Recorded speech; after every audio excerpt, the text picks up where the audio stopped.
নারীর লোভ, নারীর আসক্তি, এটা জীবনের সবচেয়ে বড় পরাজয়। ওই শেষ, ওই শেষ। ফাত্তাকুদ দুনিয়া ওয়াত্তাকুন নিসা। নবীজি একটা আশ্চর্য হাদিস বলছে, উম্মত গোটা দুনিয়ার ফিতনা থেকে বাঁচো। আবার আলাদা বলছে, এবং নারীর ফিতনা থেকে বাঁচো। মানে গোটা দুনিয়া মিলাইয়া যতটা বড় ফিতনা, নারীর ফান্দে যদি পইরা যাও তো এটা গোটা দুনিয়ার মোকাবেলায় এটা এর চাইতে বড় ফিতনা।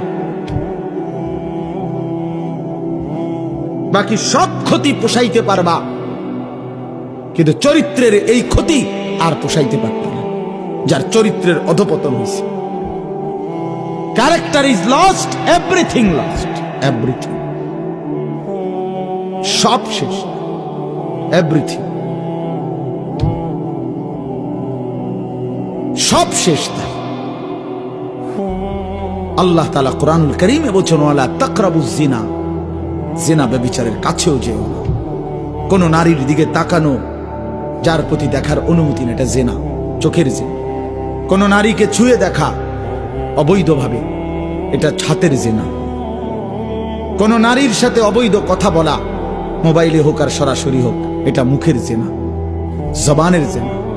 কোন নারীর উদ্দেশ্যে সামনে হেঁটে যাওয়া, পা দিয়ে এগিয়ে যাওয়া, এটা পায়ের জিনা।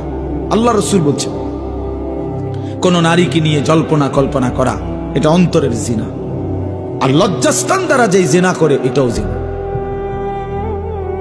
এই জন্য প্রত্যেক নারীর প্রতি আসক্ত ব্যক্তি এ জিনাকার, ব্যভিচার, ব্যভিচার। এই জন্য এটা মনে রাখতে হবে, স্বামী স্ত্রীর সম্পর্ক ব্যতীত অন্য যেই কোনো সম্পর্ক, এটা প্রেম নয়, ভালোবাসা নয়। এটাকে ভালোবাসা বলে না, এটাকে মহাব্বত বলে না, তুমি বললেই হবে না। ওই সিনেমার নর্তকী বলছে প্রেম স্বর্গীয়, গড গিফটেড, আমরা চাঁদ সাক্ষী, সুরজ সাক্ষী। তোমার কপালে ফিসার বাড়ি, আমার কপালে জুতার বাড়ি, চলো দুইজন ভাগ্যা পড়ি। এগুলো কি অসভ্যতা, এটা প্রেম নয়, বিবাহ বহির্ভূত।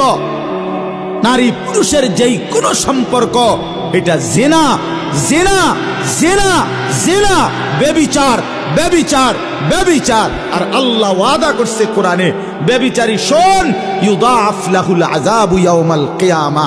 ব্যভিচারীকে আল্লাহ বলছে, হে জিনাকারী ব্যভিচারী, হাসরের ময়দানে তোরে আমি ডবল ডবল ডবল ডবল